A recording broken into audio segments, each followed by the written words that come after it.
昨天给大家分享了用普通人像照片做证件照，但是如果已经有证件照了，需要红蓝底色更换，应该怎么做呢？方法肯定有很多种，比如使用选择主体选择并遮住，但是这样会损失一部分发丝，或者使用替换颜色的方法，但是也存在头发丝的处理问题。下面就说经过我反复测试，效果最好也是最简单的方法。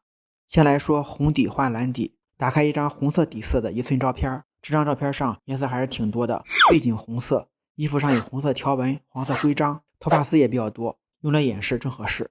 第一步，先解锁图层，选中图层，点击下面的这个图标，选择色相饱和度，在打开的窗口中点击全图，选择红色，调整色相滑块，以红色背景为准，变为蓝色。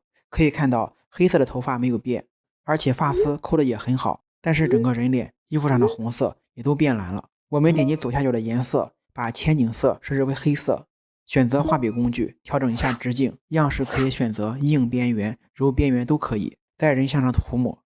可以看到我们点击到哪，人物颜色就还原了。只要在边缘涂抹的时候注意一下就行。调整边缘的时候，可以把画笔调小一点，这样更精准。涂抹完了之后，关闭调整图层，看一下是不是只有背景换了，人像一点变化没有。我把蓝底变红底也大体演示一下。打开另外一张蓝底照片，添加色相饱和度，调整图层，全图这边选择蓝色，然后调整色相滑块。但是我这边蓝色好像太浅了，调整色相不管用，只要点击这个吸管，再点击一次蓝色背景，再调整色相就可以了。让背景变为红色，人脸也变得更红了。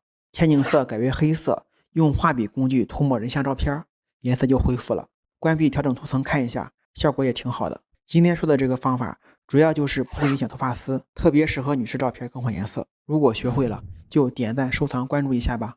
大家有什么想学的电脑、网络相关的知识，都可以给我留言或私信，说不定下次就是为你更新。